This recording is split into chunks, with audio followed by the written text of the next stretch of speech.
ವೀಕ್ಷಕರೇ, ಕನ್ನಡ ಮಾತೃಭೂಮಿ ವಾರ್ತೆಗೆ ಸ್ವಾಗತ. ನಾನು ಸಂತೋಷಿ ಸರ್ಜೋಳ್ಕರ್. ಮೊದಲಿಗೆ ಹೆಡ್ಲೈನ್ಸ್.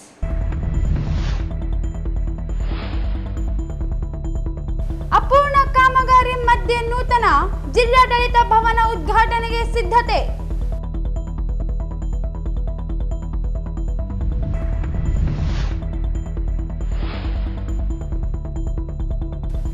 ಜನವರಿ 7ರಂದು ಹೋರಾಟಗಾರ ಚಂದ್ರಶೇಖರ್ ಬಾಳೆ ಅಭಿನಂದನಾ ಗ್ರಂಥ ಬಿಡುಗಡೆ. ರಾಘವೇಂದ್ರ ಕುಷ್ಟಗಿ.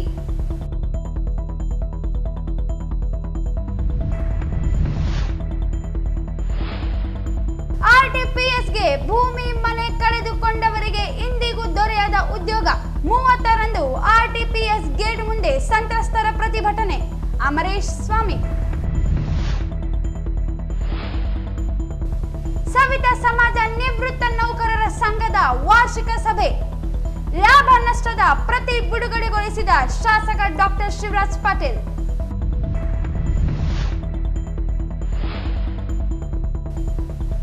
ಮಾಜಿ ಪ್ರಧಾನಿ ಮನಮೋಹನ್ ಸಿಂಗ್ ಅಂತಿಮ ದರ್ಶನ ಪಡೆದ ಕಾಂಗ್ರೆಸ್ ಮುಖಂಡ ವೆಂಕಣ್ಣ ಯಾದವ್.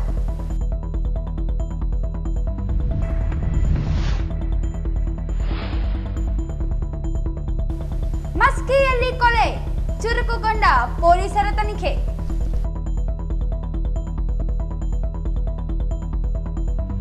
ವಾರ್ತೆಗಳ ವಿವರ. ನೂತನ ಜಿಲ್ಲಾಡಳಿತ ಭವನ ಕಾಮಗಾರಿ ಅಪೂರ್ಣವಾಗಿದ್ದು, ಆದರೆ ನೂತನ ಜಿಲ್ಲಾಡಳಿತ ಭವನ ಉದ್ಘಾಟನೆಗೆ ಸಕಲ ಸಿದ್ಧತೆ ಕೈಗೊಂಡಿದೆ. ಜಿಲ್ಲಾಡಳಿತ ಭವನ ಕಟ್ಟಡದ ಕಾಮಗಾರಿ ಪೂರ್ಣಗೊಂಡರೂ ಸಹ ಸಾಕಷ್ಟು ಕಾಮಗಾರಿಗಳು ಬಾಕಿ ಇದೆ. ಜಿಲ್ಲಾಡಳಿತ ಮಾತ್ರ ಇವುಗಳನ್ನು ಬದಿಗಿಟ್ಟು ಸ್ಥಳಾಂತರ ಮಾಡಲು ಸಿದ್ಧತೆಗೆ ಮುಂದಾಗಿದೆ. ಯಕ್ಲಾಸ್ಪುರ್ ಸಮೀಪದ 18 ಎಕರೆ ಜಮೀನಿನಲ್ಲಿ 25 ಕೋಟಿ ವೆಚ್ಚದಲ್ಲಿ ಹೊಸದಾಗಿ ಜಿಲ್ಲಾಡಳಿತ ಭವನ ನಿರ್ಮಿಸಲಾಗಿದೆ. ಜಿಲ್ಲಾಡಳಿತ ಭವನ ಸ್ಥಳ ಗುರುತು ಸೇರಿದಂತೆ ಆರಂಭದಿಂದಲೂ ಪರ ವಿರೋಧಗಳು ನಡುವೆ ಸ್ಥಳ ಗುರುತಿಸಿ ಜಿಲ್ಲಾಡಳಿತ ಭವನದ ಕಾಮಗಾರಿ ಮಾಡಲು ಸುಮಾರು 10 ರಿಂದ 15 ವರ್ಷವಾಯಿತು. ಇದೀಗ ಭವನ ಸಂಪೂರ್ಣ ಮುಗಿದಿದೆ. ಜಿಲ್ಲಾಡಳಿತ ಭವನ ನಿರ್ಮಾಣ ಪೂರ್ಣಗೊಂಡಿದೆ. ಹೊಸ ವರ್ಷ ಜನವರಿ ಮೊದಲ ವಾರದಲ್ಲಿ ಸ್ಥಳಾಂತರ ಮಾಡಿ ಆರಂಭಿಸಲು ಜಿಲ್ಲಾಡಳಿತ ಮುಂದಾಗಿದೆ. ಜಿಲ್ಲಾಧಿಕಾರಿಗಳ ಕಚೇರಿ ಸೇರಿದಂತೆ ಆಯ್ದ 10ಕ್ಕೂ ಹೆಚ್ಚು ಇಲಾಖೆಗಳು ಸ್ಥಳಾಂತರಗೊಳಿಸಲಾಗುತ್ತಿದೆ. ಆದರೆ ಜಿಲ್ಲಾಡಳಿತ ಹೊಸ ಭವನದ ಆವರಣದಲ್ಲಿ ಸಾಕಷ್ಟು ಕಾಮಗಾರಿಗಳು ಬಾಕಿ ಇದೆ. ಇದರ ಮಧ್ಯೆಯೂ ಜಿಲ್ಲಾಡಳಿತ ಭವನ ಆರಂಭಿಸಲು ಸಿದ್ಧತೆ ಕೈಗೊಂಡಿರುವುದು ಸಾರ್ವಜನಿಕರ ಕಣ್ಣಿಗೆ ಜಿಲ್ಲಾಡಳಿತ ಮತ್ತು ಜನಪ್ರತಿನಿಧಿಗಳು ಗುರಿಯಾಗಿದ್ದಾರೆ. ಜಿಲ್ಲಾಡಳಿತ ಭವನಕ್ಕೆ ಹೋಗುವ ರಸ್ತೆ ನಿರ್ಮಾಣ ಮಾಡಿಲ್ಲ. ಚರಂಡಿ ಕಾಮಗಾರಿ ಸಾಕಷ್ಟು ಬಾಕಿ ಇದೆ. ಇನ್ನು ಮುಂಭಾಗದಲ್ಲಿ ಬೃಹತ್ತಾದ ಚೆರೆದ ಚರಂಡಿ ರಾಜ ಕಾಲುವೆ ಜಿಲ್ಲಾಡಳಿತ ಭವನಕ್ಕೆ ದರ್ಶನ ನೀಡುತ್ತಿದೆ. ರಸ್ತೆ, ಚರಂಡಿ, ಕಾಲುವೆ, ವಾಹನಗಳ ನಿಲುಗಡೆ ಸೇರಿದಂತೆ ಸಾಕಷ್ಟು ಕೆಲಸ ಬಾಕಿ ಇದೆ. ಜೊತೆಗೆ ಜಿಲ್ಲಾಡಳಿತ ಕಟ್ಟಡದ ಕಾಮಗಾರಿ ಕಳಪೆಯಾಗಿದ್ದರಿಂದ ಗೋಡೆಗಳಲ್ಲಿ ಅಲ್ಲಲ್ಲಿ ಬಿರುಕು ಬಿಟ್ಟಿದೆ. ಸುಣ್ಣ ಬಣ್ಣ, ಜಂಗಲ್ ಕಟಿಂಗ್, ರಸ್ತೆ, ಕುಡಿಯುವ ನೀರು, ವಿದ್ಯುತ್ ಸಂಪರ್ಕ, ಗುಣಮಟ್ಟದ ಅಂತರ್ಜಲ ಸೇವೆ ಸೇರಿದಂತೆ ಅಗತ್ಯ ಸವಲತ್ತುಗಳನ್ನು ಒದಗಿಸಿಕೊಡಲು ಅಂತಿಮ ಹಂತದ ಕೆಲಸ ಕಾರ್ಯಗಳು ಭರದಿಂದ ಸಾಗಿದರೂ ಜನವರಿಯಲ್ಲಿ ಸ್ಥಳಾಂತರ ಮಾಡಲು ಸಾಧ್ಯವಿಲ್ಲವೆಂತಾಗಿದೆ. ಜಿಲ್ಲೆಯ ಜನರ ಬಹುದಿನಗಳ ಬೇಡಿಕೆ ಜಿಲ್ಲಾಡಳಿತ ಭವನ. ಇದು ಹಲವು ದಶಕಗಳ ಕನಸಾಗಿತ್ತು. ಭವಿಷ್ಯದ ದೃಷ್ಟಿಯಿಂದ ಜಿಲ್ಲಾಡಳಿತ ಭವನದ ಎಲ್ಲ ಕಾಮಗಾರಿಗಳು ಗುಣಮಟ್ಟದಲ್ಲಿ ನಿರ್ಮಿಸಿ ಸ್ಥಳಾಂತರ ಮಾಡುವುದು ಸೂಕ್ತವಾಗಿದೆ. ಹೊಸ ವರ್ಷಕ್ಕೆ ಜಿಲ್ಲೆಯಲ್ಲಿ ಜಿಲ್ಲಾಡಳಿತ ಭವನದಿಂದಲೇ ಸಮಸ್ಯೆಗಳು ಆರಂಭವಾಗದಂತೆ ಎಲ್ಲರಿಗೂ ಅನುಕೂಲವಾಗುವ ದೃಷ್ಟಿಯಿಂದ ಆಶಾಭಾವನೆಯೊಂದಿಗೆ ಜನಪ್ರತಿನಿಧಿಗಳು, ಜಿಲ್ಲಾಡಳಿತ, ಸಾರ್ವಜನಿಕರು ಹೊಸ ಜಿಲ್ಲಾಡಳಿತ ಭವನಕ್ಕೆ ತೆರಳಲು ಸಿದ್ಧಗೊಳಿಸಬೇಕಾಗಿದೆ. ಹೋರಾಟಗಾರ ಚಂದ್ರಶೇಖರ್ ಬಾಳೆಯವರ 72ನೇ ವರ್ಷದ ಹುಟ್ಟುಹಬ್ಬದ ಅಂಗವಾಗಿ ಡಿಸೆಂಬರ್ 2ರಂದು ನಗರದ ಪಂಡಿತ್ ಸಿದ್ದರಾಮ ಚಂಬರದಿನ್ನಿ ರಂಗಮಂದಿರದಲ್ಲಿ ಚಂದ್ರಶೇಖರ್ ಬಾಳೆಯವರ ಅಭಿನಂದನಾ ಗ್ರಂಥ ಅರುಣೋದಯ ಬಿಡುಗಡೆ ಹಾಗೂ ಗೌರವ ಸನ್ಮಾನ ಕಾರ್ಯಕ್ರಮ ಬೆಳಿಗ್ಗೆ 10:30ಕ್ಕೆ ಆಯೋಜಿಸಲಾಗಿದೆ ಎಂದು ಹಿರಿಯ ಹೋರಾಟಗಾರ ರಾಘವೇಂದ್ರ ಕುಷ್ಟಗಿ ಹೇಳಿದರು. ಅವರಿಂದು ಮಾಧ್ಯಮಗೋಷ್ಠಿ ಉದ್ದೇಶಿಸಿ ಮಾತನಾಡಿ ಕಾರ್ಯಕ್ರಮವನ್ನು ಸಿಪಿಐ ಕಾರ್ಯದರ್ಶಿ ಕೆ ಪ್ರಕಾಶ್ ಉದ್ಘಾಟಿಸಲಿದ್ದಾರೆ. ರಾಷ್ಟ್ರೀಯ ನಾಟಕ ಶಾಲೆ ನಿರ್ದೇಶಕ ಸಿ ಬಸವಲಿಂಗಯ್ಯ ಅರುಣೋದಯ ಗ್ರಂಥ ಲೋಕಾರ್ಪಣೆ ಮಾಡಲಿದ್ದಾರೆ. ಗ್ರಂಥದ ಕುರಿತಂತೆ ಸಾಹಿತಿ ಪ್ರೊಫೆಸರ್ ಆರ್.ಕೆ. ಹುಡಗಿ ಮಾತನಾಡಲಿದ್ದಾರೆ. ಮುಖ್ಯ ಅತಿಥಿಗಳಾಗಿ ರೈತ ಸಂಘದ ಗೌರವಾಧ್ಯಕ್ಷ ಚಾಮರ ಸಮ್ಮಾಲಿ ಪಾಟೀಲ್, ಜನಶಕ್ತಿ ಪತ್ರಿಕೆ ಸಂಪಾದಕ ಎಸ್.ವೈ. ಗುರುಶಾಂತ, ಶ್ಯಾಮಲಾ ಪುರುಷೋತ್ತಮ್, ಕಲಾಲ ಬಂಡಿ, ರಾಮನಗೌಡ ಜಾಲಿ ಬೆಂಚಿ ಭಾಗಿಯಾಗಲಿದ್ದಾರೆ. ಅಭಿನಂದನ ಗ್ರಂಥ ಸಂಪಾದಕ ನಿರಂಜನ್ ಪರಂಪಂಜೆ ಮಾತನಾಡಲಿದ್ದಾರೆ ಎಂದರು. ಹೈದರಾಬಾದ್ ನಿಜಾಮ ಆಡಳಿತದ ನಂತರ ರಾಜ್ಯ ಒಕ್ಕೂಟ ವ್ಯವಸ್ಥೆಗೆ ಸೇರಿದಾಗಿನಿಂದ ಬಲಿಷ್ಠ ಚಳುವಳಿಗಳು ಮಂಕಾಗಿರುವಾಗ ಚಂದ್ರಶೇಖರ್ ಬಾಳೆ ಅವರು ನಾರಾಯಣಪುರ ಬಲದಂಡೆ ಕಾಲುವೆ ಹಾಗೂ ತುಂಗಭದ್ರಾ ಎಡದಂಡೆ ಕಾಲುವೆ ಕೊನೆ ಭಾಗದ ಹೋರಾಟದಲ್ಲಿ ತೊಡಗಿಸಿಕೊಂಡು ಬಲಿಷ್ಠ ಹೋರಾಟ ರೂಪಿಸಲು ಕಾರಣರಾದರು. ಪುರುಷೋತ್ತಮ ಕಲಾಲ ಬಂಡಿ ಜೊತೆಗೆ ಚಂದ್ರಶೇಖರ್ ಬಾಳೆ ಅವರು ನಡೆಸಿದ ಹೋರಾಟದ ಫಲವಾಗಿ ಜಿಲ್ಲೆಯಲ್ಲಿ ನೀರಾವರಿ ಯೋಜನೆ ಜಾರಿಗೆ ಕಾರಣರಾದರು. ಎರಡನೇ ಹಂತದಲ್ಲಿ ಜಾರಿಗೊಳಿಸಲು ಉದ್ದೇಶಿಸಲಾಗಿದ್ದ ನಾರಾಯಣಪುರ ಬಲದಂಡೆ ಕಾಲುವೆ ಜಾರಿಗೆ ಕರ್ನಾಟಕ ಪ್ರಾಂತ ರೈತ ಸಂಘದ ಮೂಲಕ ದೇವದುರ್ಗ, ಲಿಂಗಸಗೂರು ಮತ್ತು ರಾಯಚೂರು ತಾಲೂಕುಗಳಲ್ಲಿ ಸಂಚರಿಸಿ ಹೋರಾಟ ಕಟ್ಟಿದರು. ನಂತರ ಪಕ್ಷಾತೀತವಾಗಿ ನಾರಾಯಣಪುರ ಬಲದಂಡೆ ಕಾಲುವೆ ಹೋರಾಟದ ಮೂಲಕ ಸುದೀರ್ಘ ಹೋರಾಟಕ್ಕೆ ಕಾರಣರಾದರು. MS ಪಾಟೀಲ್ ಸಭಾಪತಿಗಳಾಗಿದ್ದಾಗ ವಿರೋಧ ಪಕ್ಷದ ನಾಯಕರಾಗಿದ್ದ HD ದೇವೇಗೌಡ ಅವರನ್ನು ದೇವದುರ್ಗಕ್ಕೆ ಕರೆಯಿಸಿ ಸ್ವಾಭಿಮಾನಿ ರೈತ ಸಮಾವೇಶ ನಡೆಸಿದರು. ಸಮಾವೇಶದಲ್ಲಿ HD ದೇವೇಗೌಡ ಅವರು ನೀಡಿದ ಭರವಸೆಯಂತೆ ಮುಂದೆ ಜನತಾ ಪಕ್ಷ ಅಧಿಕಾರಕ್ಕೆ ಬಂದಾಗ ನಾರಾಯಣಪುರ ಬಲದಂಡೆ ಕಾಲುವೆ ಜಾರಿಗೆ ಘೋಷಣೆ ಮಾಡಲಾಯಿತು. ಆ ಕಾರಣದಿಂದ ದೇವದುರ್ಗ 200ಕ್ಕೂ ಹೆಚ್ಚು ಗ್ರಾಮಗಳಿಗೆ ನೀರು ಬರಲು ಕಾರಣವಾಯಿತು. 10 ಕಿಲೋಮೀಟರ್ದಿಂದ 95 ಕಿಲೋಮೀಟರ್ ವರೆಗೆ ಮುಖ್ಯ ಕಾಲುವೆ, ಉಪ ಕಾಲುವೆಗಳು ನಿರ್ಮಾಣಕ್ಕೆ ಸರ್ಕಾರ ಅನುದಾನ ನೀಡುವುದು ಹಿಂದೆ ಚಂದ್ರಶೇಖರ್ ಬಾಳೆಯವರ ಶ್ರಮವಿದೆ. ಅವರ ಹೋರಾಟವನ್ನು ಸ್ಮರಿಸುವ ಜೊತೆಗೆ ಹೋರಾಟದ ನೆನಪಿಗಾಗಿ ಅರುಣೋದಯ ಅಭಿನಂದನ ಗ್ರಂಥ ಬಿಡುಗಡೆಗೊಳ್ಳಲಿದೆ. ಹೋರಾಟಗಾರರು, ಸಂಘಟನೆಗಳು, ಸಾರ್ವಜನಿಕರು ಭಾಗವಹಿಸುವಂತೆ ಮನವಿ ಮಾಡಿದರು. ಚಂದ್ರಶೇಖರ್ ಬಾಳೆಯವರ ಒಡನಾಡಿಗಳ ಒಂದು ಬಳಗದ ಹೆಸರಿನಲ್ಲಿ ಮಾಧ್ಯಮ ಗೋಷ್ಠಿ ಮತ್ತು ಒಂದು ಕಾರ್ಯಕ್ರಮದ ಬಗ್ಗೆ ತಮಗೆ ಮತ್ತು ತಮ್ಮ ಮೂಲಕ ಇಡೀ ಸಮಾಜಕ್ಕೆ ಒಂದು ಮಾಹಿತಿ ನೀಡಲು ಈ ಪತ್ರಿಕಾಗೋಷ್ಠಿಯನ್ನು ನಾವು ಕರೆದಿದ್ದೇವೆ.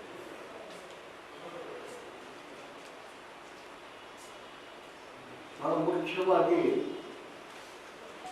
ನಮ್ಮ ಅವಿಭಾಜಿತ ರಾಯಚೂರು ಜಿಲ್ಲೆ ಅಂದರೆ ನಿಜಾಂ ಆಡಳಿತದಲ್ಲಿದ್ದಂತಹ ಪ್ರದೇಶ ಇದೆ. ತಮಗೆ ಗೊತ್ತಿದ್ದಂತೆ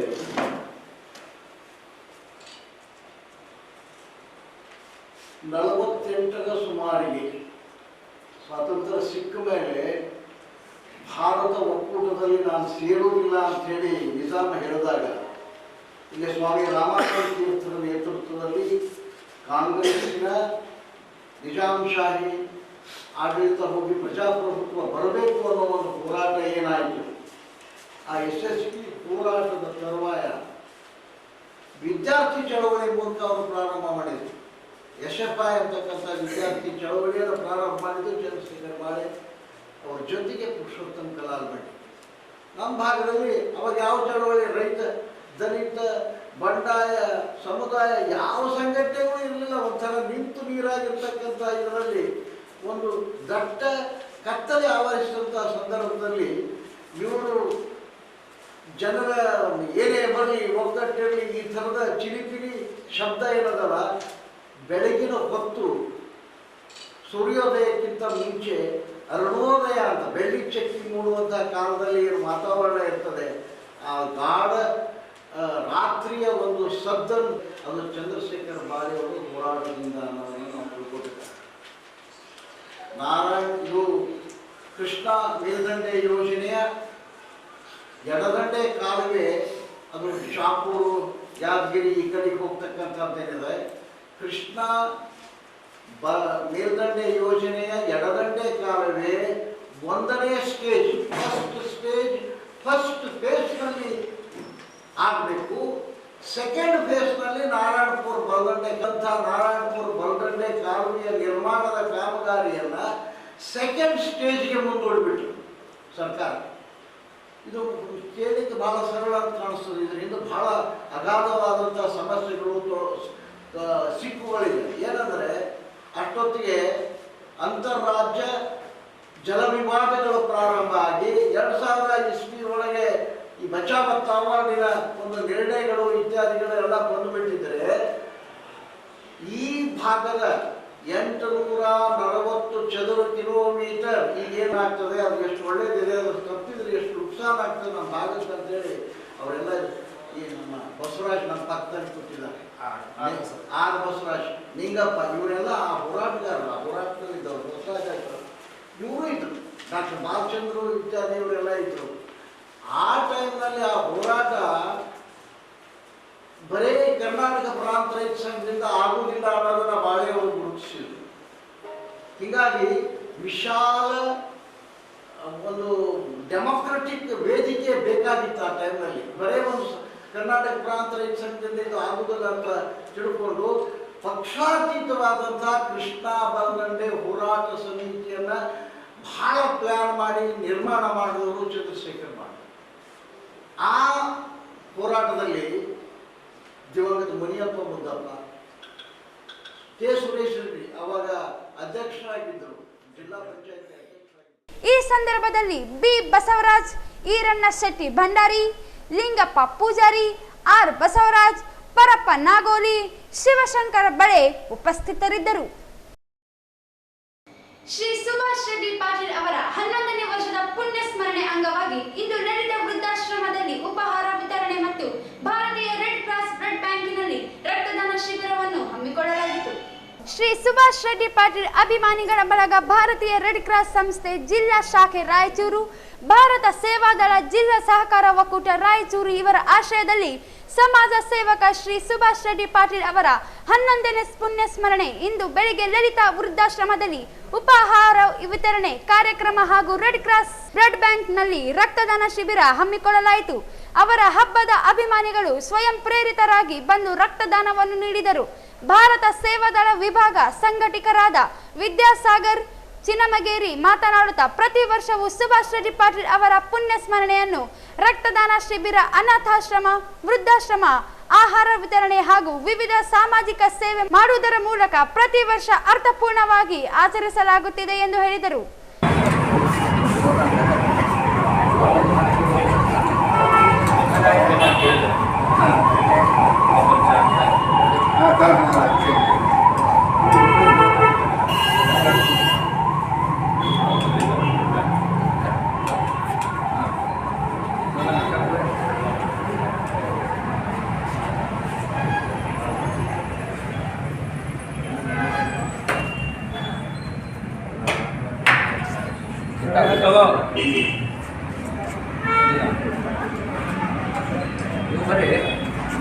ಹಾಂ ಹೇಳಿ ನೀವು ಯಾರು ನೀಡಿದ್ರು ಅಷ್ಟೇ. ಅದು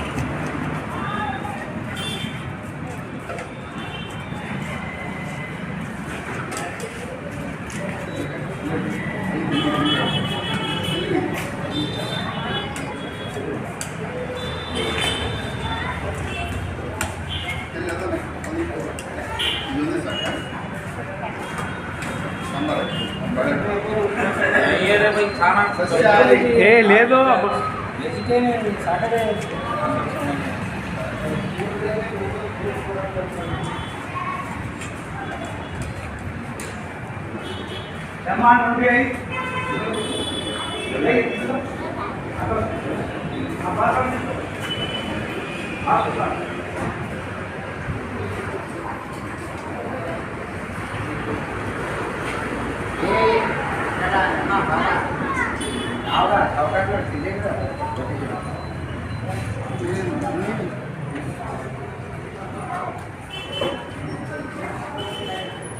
ತಂದೆಯವರು ಸಹ ಕೆಲವು ತಿಂಗಳ ಹಿಂದೆ ಲಿಂಗೈಕ್ಯರಾದರು. ದುಃಖದ ಮೇಲೆ ದುಃಖವಿದ್ದರೂ ಸಹ ಶಾಂತಿಗಿರಿ ಪಾಟೀಲ್ ಅವರು ನಿರಂತರವಾಗಿ ಸಮಾಜ ಸೇವಾ ಕಾರ್ಯವನ್ನು ಮಾಡಿಕೊಂಡು ಬರ್ತಾ ಇದ್ದಾರೆ. ಬಹುಶಃ ತಂದೆಯನ್ನು ಕಳೆದುಕೊಂಡಿರುವಂಥ ಆ ದುಃಖದಲ್ಲಿ ಮತ್ತು ವಿಜಯಕುಮಾರ ಪಾಟೀಲ್ ಅವರು ಏನೋ ಒಂದು ಸಂಪ್ರದಾಯ ಇತ್ತು. ಪ್ರತಿ ವರ್ಷ ನಾವು ದಿವಂಗತ ಸುಭಾಷ್ ರೆಡ್ಡಿ ಪಾಟೀಲ್ ಅವರ ಒಂದು ಪುಣ್ಯಸ್ಮರಣೆಯ ಸಂದರ್ಭದಲ್ಲಿ ಮಾಣಿಕ್ಯಪ್ರಭು ಅಂಧ ಮಕ್ಕಳ ಶಾಲೆಯಲ್ಲಿ, ಜೊತೆಗೆ ಲಲಿತಾ ಹಿರಿಯ ನಾಗರಿಕರ ಒಂದು ಸಂಸ್ಥೆಯಲ್ಲಿ ಎಲ್ಲ ಹಿರಿಯರ ಸಂಗಡ ನಾವು ಉಪಹಾರ ವ್ಯವಸ್ಥೆ, ಊಟದ ವ್ಯವಸ್ಥೆಯನ್ನು ಮಾಡಿಕೊಂಡು ಬರುವಂಥ ಸಂಪ್ರದಾಯ. ತಂದೆಯವರ ಕಳೆದುಕೊಂಡಿದ್ದರೂ ಸಹ ಆ ಬಹುಶಃ ಆ ಶಿವ ಅವರಿಗೆ ವಿಶೇಷವಾದ ಶಕ್ತಿಯನ್ನು ಕೊಟ್ಟಿದ್ದಾನೆ. ನಾವೆಲ್ಲರೂ ಈ ವೇದಿಕೆ ಮೇಲಿರುವಂಥ ಎಲ್ಲರೂ ಹೇಳ್ತಾ ಇದ್ದೀವಿ, ಆ ಧೈರ್ಯ ಇನ್ನೂ ಅವರಿಗೆ ಕೊಡಲಿ ಎಂದು ಎಲ್ಲ ಹಿರಿಯರ ಪರವಾಗಿ ನಾನು ಕೇಳಿಕೊಳ್ಳುತ್ತಾ, ಸುಭಾಷ್ ರೆಡ್ಡಿ ಪಾಟೀಲ ಒಬ್ಬ ಆತ್ಮೀಯ ಸ್ನೇಹಿತರಿಗೆ ಸ್ನೇಹಿತನಾಗಿ, ಹಿರಿಯರಿಗೆ ಹಿರಿಯನಾಗಿ, ಕಿರಿಯರಿಗೆ ಕಿರಿಯನಾಗಿ, ದೊಡ್ಡವರ ಸಂಗಡ ದೊಡ್ಡವನಾಗಿ ಎಲ್ಲರ ಮನಸ್ಸನ್ನು ಗೆದ್ದಿರುವಂಥ ಅತ್ಯಂತ ಸರಳ ಮತ್ತು ಕ್ರಿಯಾಶೀಲ ವ್ಯಕ್ತಿ. ಅವರು ಬಹುಶಃ ಯಾವುದಾದ್ರೂ ಕಾರ್ಯಕ್ರಮ ಇದ್ದರೆ ವಿದ್ಯಾ ಮತ್ತು ವಿರಾದ ಅದರ ಅಂತ ಫಸ್ಟ್ ಕೇಳ್ತಿದ್ರು. ಆ ಸಂಸ್ಥೆ ಜಿಲ್ಲಾ ಶಾಖೆ ರಾಯಚೂರು ಹಾಗೆ ವಿವಿಧ ಸಂಘ ಸಂಸ್ಥೆಗಳಿಂದ ವತಿಯಿಂದ ದಿವಂಗತ ಸುಭಾಷ್ ರೆಡ್ಡಿ ಶಾವಂತಗಿರಿ ಅವರ 11ನೇ ಪುಣ್ಯತಿಥಿ ಅಂಗವಾಗಿ ರಾಯಚೂರಿನಲ್ಲಿ ಇವತ್ತು ರಕ್ತದಾನ ಶಿಬಿರವನ್ನು ಆಯೋಜನೆ ಮಾಡಿದ್ವಿ. ದಿವಂಗತ ಸುಭಾಷ್ ರೆಡ್ಡಿ ಅವರು ಭಾಳ ಸಾಮಾಜಿಕ ಕಳಕಳಿ ಉಳ್ಳಂಥ ವ್ಯಕ್ತಿತ್ವ ಹೊಂದಿದ್ದರು. ಅವರ ಆಸೆ ಅಂತಲೇ ಇವತ್ತು ರಾಯಚೂರಲ್ಲಿ ಭಾಳ ಹಿಂದುಳಿದ ಜಿಲ್ಲೆ ಅಂತೇಳಿ ಕರಿತೀವಿ. ಭಾಳ ರಕ್ತ ಅಲಭ್ಯತೆಯಿಂದ ಮತ್ತು ರಕ್ತದ ಕೊರತೆಯಿಂದ ಭಾಳ ಅಪೌಷ್ಟಿಕತೆಯಿಂದ ಸಾಯುವ ಪ್ರಮಾಣ ಇಡೀ ದೇಶದಲ್ಲಿ ಹೆಚ್ಚಿರುವಂಥ ಇಂಥ ಒಂದು ನಗರದಲ್ಲಿ ಒಂದು ಜೀವ ಕೊಡುವ ಹಾಗೂ ಜೀವವನ್ನು ರಕ್ಷಣೆ ಮಾಡುವಂಥ ಒಂದು ಪುಣ್ಯದ ಕೆಲಸಕ್ಕೆ ಇವತ್ತು ಅವರು ಅಡಿಗಲ್ಲ ಮಾಡಿದರು. ಅವರ ಒಂದು ಸೇವೆ ಮುಂದುವರೆದು ಇವತ್ತು ವಿಜಯಕುಮಾರ್ ಪಾಟೀಲ್ ಸರ್ ಅವರ ಸಹೋದರರಾಗಿ ಆ ಒಂದು ಸೇವೆಯನ್ನು ಮುಂದುವರ್ಸ್ಕೊಂಡು ಹೋಗ್ತಿದ್ದಾರೆ. ಇವತ್ತು ಭಾಳ ಖುಷಿ ಆಗ್ತಿದೆ. ಅವರ ಒಂದು 11ನೇ ಪುಣ್ಯತಿಥಿ ಅಂಗವಾಗಿ ಅವರೆಲ್ಲರ ಅಭಿಮಾನಿಗಳು ಸೇರಿ ಇವತ್ತು ರಕ್ತದಾನ ಮಾಡೋ ಮೂಲಕ ಪುಣ್ಯದ ಕೆಲಸದ ಜೊತೆಗೆ ದಿವಂಗತ ಸುಭಾಷ್ ರೆಡ್ಡಿ ಪಾಟೀಲ ಅಭಿಮಾನಿಗಳ ಬಳಗ, ಭಾರತೀಯ ರೆಡ್ ಕ್ರಾಸ್ ಸಂಸ್ಥೆ ಜಿಲ್ಲಾ ಶಾಖೆ ರಾಯಚೂರು, ಭಾರತ ಸೇವಾದಳ ಜಿಲ್ಲಾ ಸರ್ಕಾರಿ ಒಕ್ಕೂಟ ನಿಯಮಿತ ರಾಯಚೂರು ಇವರ ಸಂಯುಕ್ತ ಆಶ್ರಯದಲ್ಲಿ ಶ್ರೀ ಸುಭಾಷ್ ರೆಡ್ಡಿ ಪಾಟೀಲ್ ಶಾವಂತಗಿರಿ ಅವರ 11ನೇ ಪುಣ್ಯ ಸ್ಮರಣೆ ಅಂಗವಾಗಿ ಬೆಳಗ್ಗೆ ಲಲಿತಾ ವೃದ್ಧಾಶ್ರಮದಲ್ಲಿ ಉಪಹಾರ ವಿತರಣೆ ಕಾರ್ಯಕ್ರಮ, ಈಗ ರೆಡ್ ಕ್ರಾಸ್ ಬ್ಲಡ್ ಬ್ಯಾಂಕ್ನಲ್ಲಿ ರಕ್ತದಾನ ಶಿಬಿರವನ್ನು ಹಮ್ಮಿಕೊಳ್ಳಲಾಗಿದೆ. ಈಗಾಗಲೇ ಅಭಿಮಾನಿಗಳು ಸಾಕಷ್ಟು ಜನ ರಕ್ತದಾನವನ್ನು ಬಂದಿದ್ದಾರೆ. ಪ್ರತಿ ವರ್ಷದಂತೆ ಈ 11 ವರ್ಷದವರೆಗೆ ಈ ಎಲ್ಲ ಕಾರ್ಯಕ್ರಮ, ಸಾಮಾಜಿಕ ಸೇವೆ ಕಾರ್ಯಕ್ರಮಗಳು ಸುಭಾಷ್ ರೆಡ್ಡಿ ಪಾಟೀಲ್ ಅವರ ಅಭಿಮಾನಿಗಳು ವೃದ್ಧಾಶ್ರಮದಲ್ಲಿ ಮತ್ತು ಅಂಧ ಮಕ್ಕಳ ಒಂದು ಆಶ್ರಮದಲ್ಲಿ ಮತ್ತು ಅನಾಥಾಶ್ರಮದಲ್ಲಿ ಉಪಹಾರ ವಿತರಣೆ ಮತ್ತು ಊಟ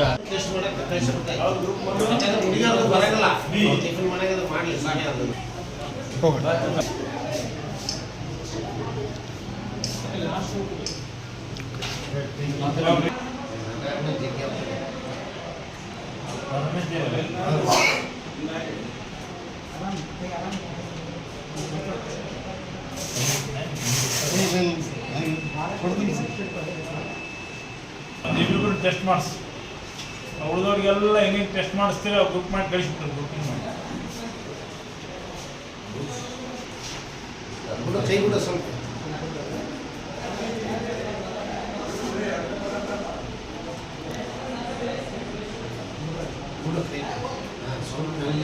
ಪ್ರೆಸ್ ಮಾಡಿ ಅಷ್ಟೇ.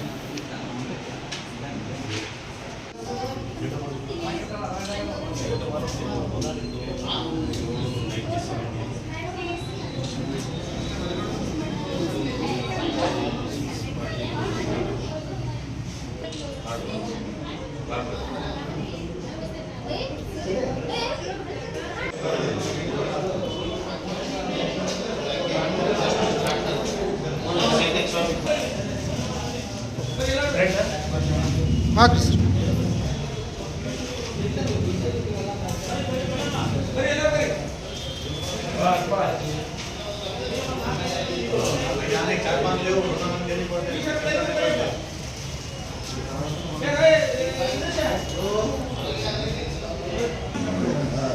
ಸಹಕಾರ ತರಬೇತಿ ಕೇಂದ್ರದ ಉಪನ್ಯಾಸಕರಾದ ರಾಜೇಶ್ ಅವರು ಮಾತನಾಡುತ್ತಾ ಸುಭಾಷ್ ರೆಡ್ಡಿ ಅವರ ಜನಪರ ಕಾರ್ಯಕ್ರಮಗಳು ಇಂದಿಗೂ ಹಚ್ಚ ಹಸಿರಾಗಿವೆ. ಅದೇ ತರಹ ಅವರ ಸಹೋದರರಾದ ವಿಜಯಕುಮಾರ್ ಪಾಟೀಲ್ ಅವರು ಕಾರ್ಯಕ್ರಮವನ್ನು ಮುಂದುವರಿಸುತ್ತಿದ್ದಾರೆ ಎಂದು ಹೇಳಿದರು. ಇದೇ ಸಂದರ್ಭದಲ್ಲಿ ಭಾರತ ಸೇವಾದಳ ತಾಲೂಕು ಅಧ್ಯಕ್ಷರಾದ ವಿರೂಪಾಕ್ಷ ಗೌಡ ಕ್ಯಾದಿಗೇರಿ, ಎಸ್ಜಿ ಕಲಯಸ್ವಾಮಿ, ಜಿಎಸ್ ಹಿರೇಮಠ್, ಶರಣಬಸವ ಹಿರೇಮಠ್, ಉಪನ್ಯಾಸಕ ರವಿ ಮಸ್ಕಿ, ಶಿವಮೂರ್ತಿ, ವೆಂಕಟೇಶ್ ಮಡಿವಾಳ್, ಶ್ರೀನಿವಾಸ್ ಏಗನೂರು, ಶಶಿಸ್ವಾಮಿ ಹಿರೇಮಠ್, ವೀರಶೈವ ಡಿಗ್ರಿ ಕಾಲೇಜಿನ ಪ್ರಾಚಾರ್ಯರು ಹಾಗೂ ವಿದ್ಯಾರ್ಥಿಗಳು ಉಪಸ್ಥಿತರಿದ್ದರು. ಈಗ ಜಾಹೀರಾತು. ದಿವಂಗತ ಶ್ರೀ ಸುಭಾಷ್ ಚಂದ್ರ ರೆಡ್ಡಿ ಪಾಟೀಲ್ ಶಾವಂತಿಗೆರ ಅವರ 11ನೇ ಪುಣ್ಯಸ್ಮರಣೆ ಅಂಗವಾಗಿ ಅವರ ಅಭಿಮಾನಿಗಳ ಬಳಗ ಹಾಗೂ ರೆಡ್ ಕ್ರಾಸ್ ರಾಯಚೂರು, ಭಾರತ್ ಸೇವಾದಳ, ಜಿಲ್ಲಾ ಸಮಿತಿ ರಾಯಚೂರು, ಜಿಲ್ಲಾ ಸಹಕಾರ ಒಕ್ಕೂಟ ರಾಯಚೂರು ಇವರ ಸಂಯುಕ್ತ ಆಶ್ರಯದಲ್ಲಿ ದಿನಾಂಕ 28/12/2024ರಂದು ಶನಿವಾರ ಬೆಳಿಗ್ಗೆ 8 ಗಂಟೆಗೆ ಲಲಿತ ರುದ್ರಾಶ್ರಮದಲ್ಲಿ ಉಪಹಾರ ವಿತರಣೆ ಕಾರ್ಯಕ್ರಮ, ಬೆಳಗ್ಗೆ 9:30 ಗಂಟೆಗೆ ರೆಡ್ ಕ್ರಾಸ್ ಬ್ಲಡ್ ಬ್ಯಾಂಕ್ನಲ್ಲಿ ರಕ್ತದಾನ ಶಿಬಿರ, ಮಧ್ಯಾಹ್ನ 2 ಗಂಟೆಗೆ ಇಫಾ ಫೌಂಡೇಶನ್ನಲ್ಲಿ ಅನ್ನದಾನ ಕಾರ್ಯಕ್ರಮ ಹಮ್ಮಿಕೊಳ್ಳಲಾಗಿದೆ ಎಂದು ಅವರ ಅಭಿಮಾನಿಗಳ ಬಳಗ ತಿಳಿಸಿದ್ದಾರೆ. ಸರ್ವರಿಗೂ ಸ್ವಾಗತ.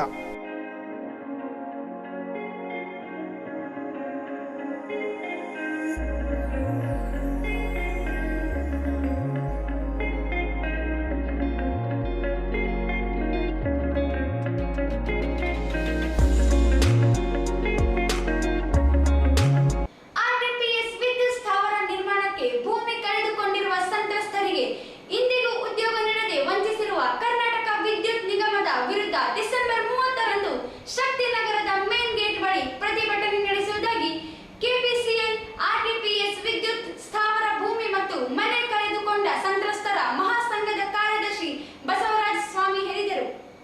ಅವರಿಂದು ಮಾಧ್ಯಮಗೋಷ್ಠಿ ಉದ್ದೇಶಿಸಿ ಮಾತನಾಡಿ, ಆರ್ಟಿಪಿಎಸ್ ನಿರ್ಮಾಣ ಸಂದರ್ಭದಲ್ಲಿ ಯದ್ರಾಪುರ್, ದೇವಸುಗುರು ಗ್ರಾಮಗಳ ಭೂಮಿಯನ್ನು ಸ್ವಾಧೀನಪಡಿಸಿಕೊಂಡು 554 ಮನೆಗಳ ಕಳೆದುಕೊಂಡವರಿಗೆ ಮನೆ ಹಾಗೂ ಉದ್ಯೋಗ ನೀಡುವುದಾಗಿ ಭರವಸೆ ನೀಡಲಾಗಿತ್ತು.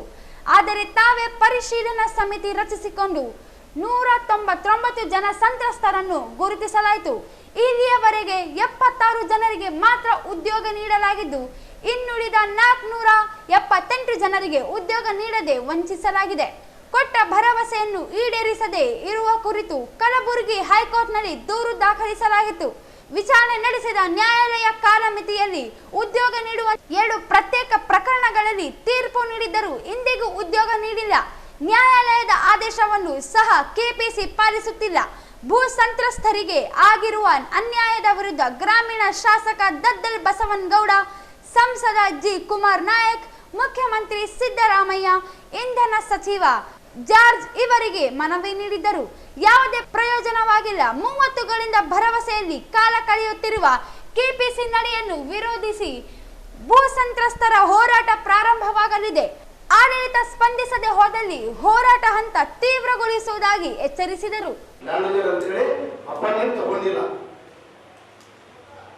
ಕಾರಣ ಏನಂತ ಹೇಳಿದ್ರೆ, ಅವಾಗ ಎಣ್ಣೆ ಮರ ಅಡಿಯಲ್ಲಿ ಕೂಲಿ ಮಾಡಿ ನೌಕರಿಯಾದಂತ ಇವರು ತಂದೆದವರು ಯಾರು ಈಗೇನು ನಾವು ಕೇಳ್ತಾ ಇದ್ದೀವಿ ಸರ್, ಕೇಳ್ತಾ ಇದ್ದೀವಿ.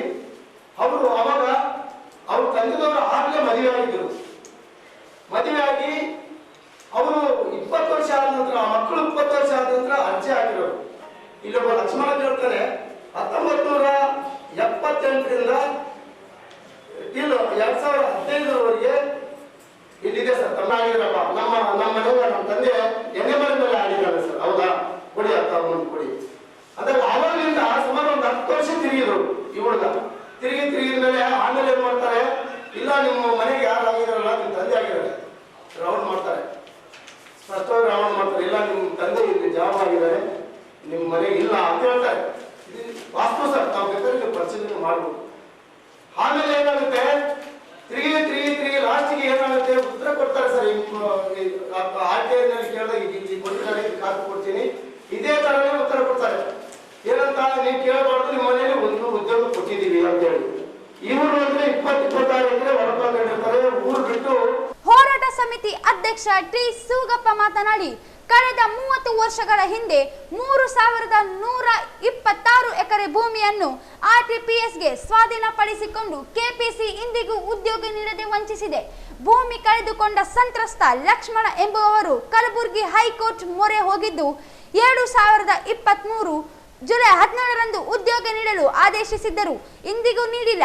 ಆಂಜನೇಯ ತಂದೆ ಸೂಗಪ್ಪ ಜೋಗಿ ಎಂಬುವವರು ಮತ್ತೊಬ್ಬ ಸಂತ್ರಸ್ತರು ಸಹ ಉಚ್ಚ ನ್ಯಾಯಾಲಯದ ಮೊರೆ ಹೋಗಿದ್ದಾಗ 2029 ಸೆಪ್ಟೆಂಬರ್ 2ರಂದು ಆದೇಶ ನೀಡಿ 3 ತಿಂಗಳೊಳಗಾಗಿ ಉದ್ಯೋಗ ನೀಡಲು ಆದೇಶಿಸಿದ್ದರು, ಉದ್ಯೋಗ ನೀಡಿಲ್ಲ. ಕುಟುಂಬಕ್ಕೆ ಬೇರೆ ಆದಾಯವಿಲ್ಲದೆ ಸಂಕಷ್ಟದಲ್ಲಿದ್ದು ಉದ್ಯೋಗ ನೀಡದೆ ಹೋದರೆ ಆತ್ಮಹತ್ಯೆ ಮಾಡಿಕೊಳ್ಳುವುದಾಗಿ ಹೇಳುತ್ತಿದ್ದಾರೆ. ಕೂಡಲೇ ಕೆಪಿಸಿ ಆಡಳಿತ ಭೂ ಸಂತ್ರಸ್ತರಿಗೆ ಉದ್ಯೋಗ ನೀಡಬೇಕೆಂದು ಆಗ್ರಹಿಸಿದರು. ನಾವು ಮ್ಯಾನೇಜ್ಮೆಂಟ್ ಅವರಿಗೆ ಆಡಳಿತ ವರ್ಗದವರಿಗೆ ನಾವು ಒತ್ತಡ ಹಾಕಿದಾಗ 2005ರಲ್ಲಿ ಅವರು ಒಂದು ನೋಟಿಫಿಕೇಶನ್ ಮಾಡ್ತಾರೆ. ಯಾರ್ಯಾರು ಭೂಮಿ ಮತ್ತು ಮನೆ ಕಳ್ಕೊಂಡಿದ್ದಾರೆ ಅಂದರೆ ಭೂಮಿ ಆದಮೇಲೆ ಯದ್ಲಾಪುರ ಗ್ರಾಮನೇ ಶಿಫ್ಟ್ ಮಾಡ್ತಾರೆ. ಶಿಫ್ಟ್ ಮಾಡಿ ಅಲ್ಲಿರ್ತಕ್ಕಂಥ ಮನೆ ಕಳೆದುಕೊಂಡ ನಿರಾಶ್ರಿತರಿಗೆ ಮನೆ ಕೊಡ್ತಾರೆ. ಅಲ್ಲಿರ್ತಕ್ಕಂಥ ಮನೆ ಕಳ್ಕೊಂಡವರು 284 ಜನ. ಅವರಿಗೂ ಕೂಡ ಉದ್ಯೋಗವನ್ನು ಕೊಡಿಸ್ತೀವಿ, ಪ್ರತಿಯೊಂದು ಮನೆಗೂ ಒಂದು ಉದ್ಯೋಗ ಕಲ್ಪಿಸ್ಕೊಡ್ತೀವಿ ಅಂತ ಕೂಡ ಒಪ್ಪಂದ ಮಾಡಿಕೊಡ್ತಾರೆ. ಆ ಪ್ರಕಾರವಾಗಿ ನಾವು ಉದ್ಯೋಗ ಕೇಳಕ್ಕೆ ಹೋದಾಗ 2005ರಲ್ಲಿ ಅವರು ಒಂದು ನೋಟಿಫಿಕೇಶನ್ ಜಾರಿ ಮಾಡ್ತಾರೆ. ಆ ಜಾರಿ ಮಾಡಿರ್ತಕ್ಕಂಥ ನೋಟಿಫಿಕೇಶನ್ನಲ್ಲಿ ಸುಮಾರು 554 ಜನ ಅರ್ಜಿ ಹಾಕ್ತಾರೆ. 554 ಜನ ಅರ್ಜಿ ಹಾಕಿ 336 ಜನರಿಗೆ ಉದ್ಯೋಗ ಕಲ್ಪಿಸ್ಕೊಡ್ತಕ್ಕಂಥ ಅವ್ರು ಮಾಡಿರ್ತಕ್ಕಂಥ ಶಾರ್ಟ್ ಲಿಸ್ಟಲ್ಲೇ ಕೊಡಬೇಕಾಗಿತ್ತು ಅವಶ್ಯಕತೆ ಇದೆ. ಅದನ್ನು ನಾವು ಕೇಳಕ್ಕೆ ಹೋದರೆ ಕೆಪಿಸಿ ಅವರಿಗೆ ಆಡಳಿತ ಮಂದಿ ಕೇಳಕ್ಕೆ ಹೋದರೆ ಏನೋ ಒಂದು ಸಭು ಹೇಳ್ತಾರೆ, ಆಡಿಗೆ ಉತ್ತರ ಕೊಡ್ತಾರೆ, ನಮ್ಮ ಮೇಲ್ಗಡೆ ಒಳಗಡೆ ಕರ್ಕೊಂಡು ಹೋಗಿ ಅವಕಾಶ ಕೊಡೋಲ್ಲ. ನಾವು ಏನೋ 4-8 ಜನ ಹೋಗಿ ಒಳಗೆ ಹೋದರೆ ನಮ್ಮ CSF ದಬ್ಬಾಳಿಗಳು ಹೊರಗಿರ್ತಾರೆ. ನಾವು ನಮಗಿರ್ತಕ್ಕಂಥ ಅಲ್ಪ ಸ್ವಲ್ಪ ಭೂಮಿನ ಸಾವಿರ ನಿರ್ಮಾಣಕ್ಕೋಸ್ಕರ ಭೂಮಿ ಕಳ್ಕೊಂಡೋಗಿ ದಿನನಿತ್ಯದ ಊಟಕ್ಕೆ ಇಲ್ದಂಗೆ ನಾವು ಮಾಡ್ಕೊಂಡಿದ್ವಿ. ಜೊತೆಗೆ ಇರ್ತಕ್ಕಂಥ ಅಲ್ಪ ಸ್ವಲ್ಪ ಸೂರು ಕೂಡ ಅವರಿಗೆ ನಾವು ಕೊಟ್ಟಿದ್ದೀವಿ, ಮನೆಯನ್ನು ಕೊಟ್ಟಿದ್ದೀವಿ, ಹೊಲನ್ನು ಕಟ್ಟಿಕೊಂಡಿದ್ವಿ. ನಮ್ಗೆ ಕೊಡ್ತಕ್ಕಂಥ ಉದ್ಯೋಗ ಸೌಲಭ್ಯ ಕೊಡಬೇಕು. ಜಾಬ್ ಸರ್ವಿಸ್ ಗಮನ ತಂದಿದ್ವಿ, ಮಾನ್ಯ ಲೋಕಸಭಾ ಸದಸ್ಯರಾಗಿರ್ತ ಕುಮಾರನಾಯಕ್ ಸಾಹೇಬರು ಗಮನ ತಂದಿದ್ವಿ. ಮೊನ್ನೆ ದಿನ ಒಂದು ತಿಂಗಳ ದಿನದ ಬಂದಿರತಕ್ಕಂಥ ಮಾನ್ಯ ಮುಖ್ಯಮಂತ್ರಿಗಳ ಗಮನಕ್ಕೂ ಕೂಡ ಈ ವಿಷಯ ನಾವು ತಂದಿದ್ದೀವಿ. ಅವರು ಕೂಡ ಹೇಳಿದ್ರೆ ಇದು ನ್ಯಾಯಸಮ್ಮತವಾಗಿದೆ, ಇದು ನೀವು ಉದ್ಯೋಗ ಹೊಂದಕ್ಕೆ ಅರ್ಹರಿದ್ದೀವಿ, ಇದನ್ನು ನಾವು ಪರಿಗಣನೆ ಮಾಡಿ ಉದ್ಯೋಗ ಕೊಡ್ತು ಅಂತ ಹೇಳಿದರೆ.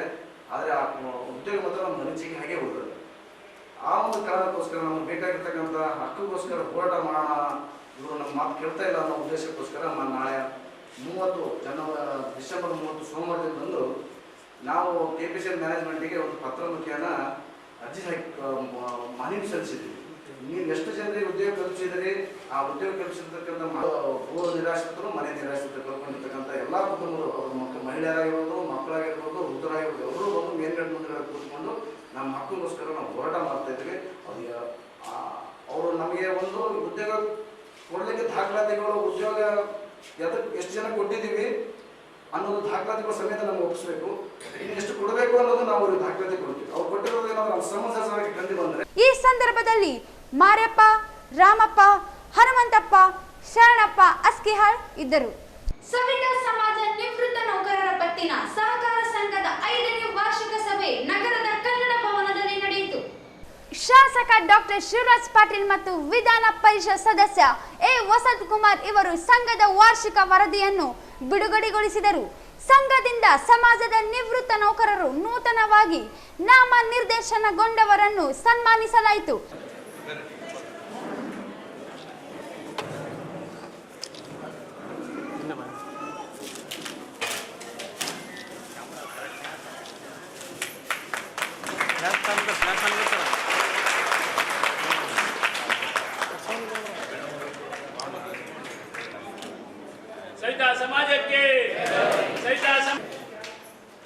ಸಂಘದ ಅಧ್ಯಕ್ಷ ದರೇಶ್ ಸಾಬ್ ಮಾತನಾಡಿ ಸಂಘದ ಚಟುವಟಿಕೆಗಳ ಕುರಿತು ಮಾಹಿತಿ ನೀಡಿದರು.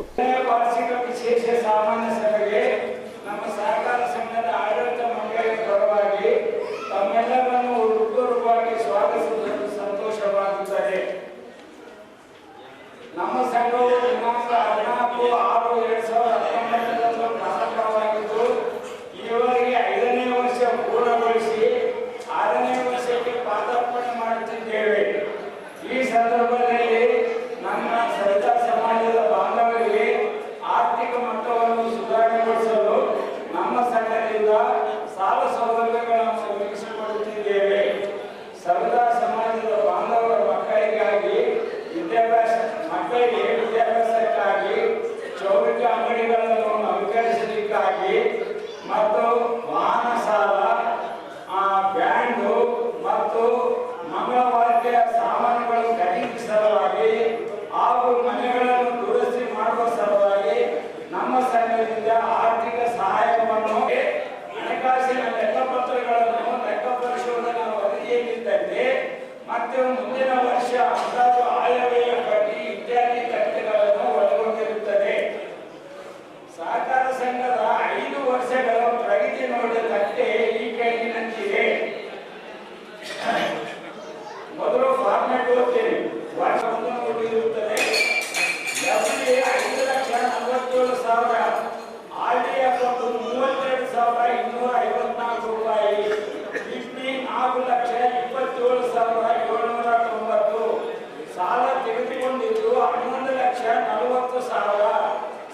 ಮರುಪಾವತಿ ಮಾಡಿದ್ದು 1,56,535. 2020-21ನೇ ಸಾಲಿನಲ್ಲಿ 57 ಸದಸ್ಯರಿಂದ 60 ಸದಸ್ಯರು. ಅತ್ಯಂತ ಹಿಂದುಳಿದ ವರ್ಗ ನಮ್ಮ ಸಹಿತ ಸಮಾಜ. ಈ ಸಮಾಜದಲ್ಲಿ ಹಲವಾರು ವರ್ಷಗಳಿಂದ ಒಂದು ಕೋಪರೇಟ್ ಬ್ಯಾಂಕ್ ಮಾಡಬೇಕಂತ ಬಹಳಷ್ಟು ನಮ್ಮ ಜಿಲ್ಲಾಧ್ಯಕ್ಷರು ಮೊದಲು ನಾಗೇಂದ್ರ ಶ್ರೀನಿವಾಸ್ ಅವರು ಮತ್ತು ಅಶೋಕ್ ಗಸ್ತಿ ಅವರು ಸಿದ್ದರಾಮಯ್ಯ ಅವರು ಬಹಳಷ್ಟು ವರ್ಷದಿಂದ ಈ ಸಮಾಜದಲ್ಲಿ ಏನಾದ್ರೂ ಮಾಡಿ ಕೋಪರೇಟ್ ಬ್ಯಾಂಕ್ ಮಾಡಬೇಕಂತಂದ್ರೆ ಇದನ್ನ ಯಶಸ್ವಿಯಾಗಿ ಮಾಡಬೇಕು ಅಂದ್ರೆ ಜಿಲ್ಲಾಧ್ಯಕ್ಷರನ್ನ ಸಿದ್ದರಾಮಯ್ಯ ಸಾಹೇಬರು ಈ ಸಮಾಜದಲ್ಲಿ ಕೋಪರೇಟ್ ಬ್ಯಾಂಕ್ ಯಶಸ್ವಿಯಾಗಿ ನಡೆಸಬೇಕು ಹೋಗುತ್ತದೆ. ಆದರೆ ಬಹಳಷ್ಟು ದುಃಖಕರ ವಿಷಯ ಏನಂತಂದ್ರೆ ನಮ್ಮ ಸಮಾಜ ಬೇರೆ ಬೇರೆ ಬ್ಯಾಂಕ್ಗಳಿಗೆ ಹೋದ್ರೆ ನಮ್ಮ ಸಮಾಜದವರಿಗೆ ಲೋನ್ ಕೊಡಲ್ಲ.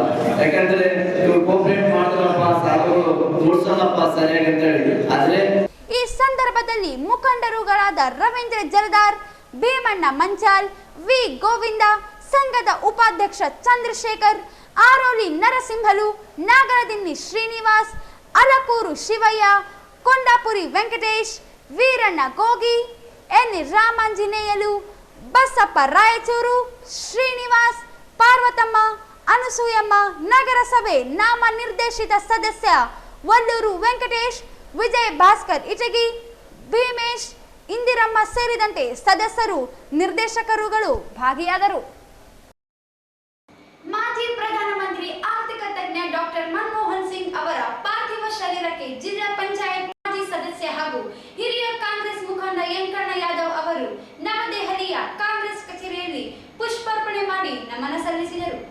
ಮಾಜಿ ಪ್ರಧಾನಮಂತ್ರಿ ಡಾಕ್ಟರ್ ಮನಮೋಹನ್ ಸಿಂಗ್ ಅವರು ಭಾರತದ ಆರ್ಥಿಕತೆಗೆ ಹೊಸ ದಿಕ್ಕು ತೋರಿಸಿದ ಮುತ್ಸದಿ ಹಾಗೂ ಉದಾರೀಕರಣ, ಖಾಸಗೀಕರಣ, ಜಾಗತೀಕರಣಗಳನ್ನು ಜಾರಿಗೆ ತಂದ ಆರ್ಥಿಕ ತಜ್ಞ ಮತ್ತು ಜಾಗತಿಕ ಮಟ್ಟದಲ್ಲಿ ದೇಶದ ಗೌರವ ಉಳಿಸಿದ ಡಾಕ್ಟರ್ ಮನಮೋಹನ್ ಸಿಂಗ್ ಅವರಿಗೆ ಯಂಕಣ್ಣ ಯಾದವ್ ಶ್ರದ್ಧಾಂಜಲಿ ಸಲ್ಲಿಸಿದರು. ಜನರ ಗುಂಪು ವ್ಯಕ್ತಿಯೋರ್ವನ ಮೇಲೆ ಮಾರಣಾಂತಿಕವಾಗಿ ಹಲ್ಲೆ ನಡೆಸಿ ಕೊಲೆ ಮಾಡಿರುವ ಘಟನೆ ಮಸ್ಕಿ ತಾಲೂಕಿನ ಸೊಸೈಟಿ ಕ್ಯಾಂಪ್ ಸಮೀಪ ಜರುಗಿದೆ. ಕೊಲೆಯಾದ ವ್ಯಕ್ತಿ ಸೊಸೈಟಿ ಕ್ಯಾಂಪ್ ನಿವಾಸಿ ರಾಜಪ್ಪ, ವಯಸ್ಸು 44 ಎಂದು ತಿಳಿದು ಬಂದಿದೆ. ಸೊಸೈಟಿ ಕ್ಯಾಂಪಿನ 7 ಜನರು ಜಗಳ ತಾರಕಕ್ಕೇರಿದ ವೇಳೆ ರಾಜಪ್ಪನ ಮೇಲೆ ಹಲ್ಲೆ ನಡೆಸಿ ಕೊಲೆ ಮಾಡಿದ್ದಾರೆ ಎನ್ನಲಾಗಿದೆ. ರಾಜಪ್ಪ ಗಂಭೀರವಾಗಿ ಗಾಯಗೊಂಡಿದ್ದು ರಿಮ್ಸ್ ಆಸ್ಪತ್ರೆಗೆ ದಾಖಲಿಸಲಾಗಿತ್ತು. ಚಿಕಿತ್ಸೆ ಫಲಕಾರಿಯಾಗದೆ ಮೃತಪಟ್ಟಿದ್ದಾನೆ. ಕೊಲೆಗೆ ನಿಖರ ಕಾರಣ ತಿಳಿದು ಬಂದಿಲ್ಲ. ಈ ಕುರಿತು ಕವಿತಾಳ ಠಾಣೆಯಲ್ಲಿ ಪ್ರಕರಣ ದಾಖಲಾಗಿದೆ. ಕೊನೆಯಲ್ಲಿ ಮತ್ತೊಮ್ಮೆ ಹೆಡ್ಲೈನ್ಸ್.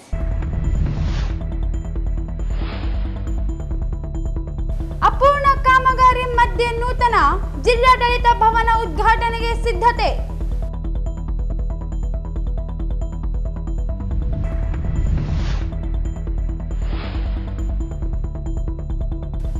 ಜನವರಿ 7ರಂದು ಹೋರಾಟಗಾರ ಚಂದ್ರಶೇಖರ್ ಬಾಳೆ ಅಭಿನಂದನಾ ಗ್ರಂಥ ಬಿಡುಗಡೆ.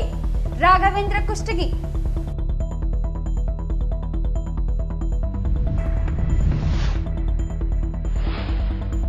ಆರ್ಟಿಪಿಎಸ್ಗೆ ಭೂಮಿ ಮನೆ ಕಳೆದುಕೊಂಡವರಿಗೆ ಇಂದಿಗೂ ದೊರೆಯದ ಉದ್ಯೋಗ. 30ರಂದು ಆರ್ಟಿಪಿಎಸ್ ಗೇಟ್ ಮುಂದೆ ಸಂತ್ರಸ್ತರ ಪ್ರತಿಭಟನೆ. ಅಮರೇಶ್ ಸ್ವಾಮಿ. ಸವಿತಾ ಸಮಾಜ ನಿವೃತ್ತ ನೌಕರರ ಸಂಘದ ವಾರ್ಷಿಕ ಸಭೆ. ಲಾಭ ನಷ್ಟದ ಪ್ರತಿ ಬಿಡುಗಡೆಗೊಳಿಸಿದ ಶಾಸಕ ಡಾಕ್ಟರ್ ಶಿವರಾಜ್ ಪಾಟೀಲ್.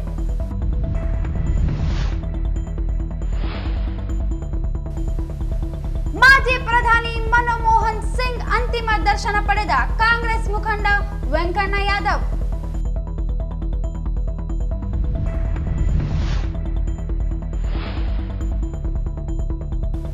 ಮಸ್ಕಿಯಲ್ಲಿ ಕೊಲೆ ಚುರುಕುಗೊಂಡ ಪೊಲೀಸರ ತನಿಖೆ.